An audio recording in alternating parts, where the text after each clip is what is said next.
হজ বা উমরা গিয়ে রাসূল সাল্লাল্লাহু আলাইহি ওয়াসাল্লামের কবর জিয়ারত করা আবশ্যক কিনা? সুন্দর।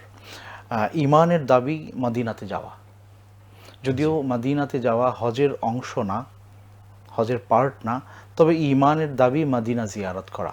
আর মদিনা আমরা কেন জিয়ারত করব? আরব উলামারা বলেন মদিনা জিয়ারতের সবচেয়ে বড় উদ্দেশ্য হওয়া উচিত মসজিদুর রসুল জিয়ারত।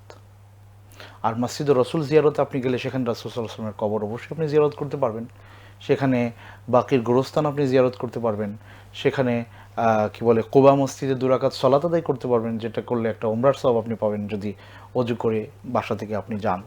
এই কাজগুলো তো আপনি করবেনই। সুতরাং মানে ব্যাপারটা এরকম করে চিন্তা করা উচিত না যে এটা কি ফরজ নাকি ফরজ না, ফরজ হলে যাব না হয় যাব না, এভাবে কথা বলা মানে অনুচিত।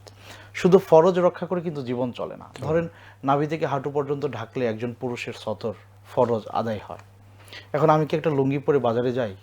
এটা আমার মুরুয়াতের একটা ব্যাপার আছে, ব্যক্তিত্বের ব্যাপার, ব্যক্তিত্বের ব্যাপার আছে, জি। সৌন্দর্যের ব্যাপার আছে। তো রসুল সাল্লাল্লাহু আলাইহি ওয়াসাল্লামের মসজিদ জিয়ারত এটা আমাদের ঈমানের অংশ। রাসূল সাল্লাল্লাহু আলাইহি ওয়াসাল্লামের প্রতি মহাব্বত এটা আমাদের ঈমানের অংশ। সুতরাং এটা ফরজ এই কথা ইসলামী শরিয়া বলে নাই, তবে এটা মুস্তাহাব, এটা ভালো আমল মসজিদের রাসূল জিয়ারতে যাওয়া। সেজন্য হাজী সাহেবরা যান, আমরা এটাকে উৎসাহ দিই।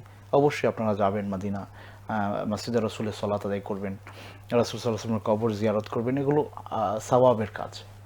সবার তো সুযোগও হয় না বারবার মক্কা বা মদিনা যাওয়া, জি, যারা অন্য দেশের নাগরিক আছেন। তবে এই ব্যাপারে কিছু বাড়াবাড়িও আছে, যে যিনি এরকম কিছু হাদিস মানুষ বানিয়ে ফেলেছে, যারা এদিকে আসলো আমার কাছে আসলো না, মানে আল্লাহ রসুল নাকি বলেছেন যে আমি তার উপরে ক্ষিপ্ত বা এই ধরনের কথাবার্তা আছে, কিন্তু এগুলো আসলে সহিহ বর্ণনা দ্বারা প্রমাণিত না।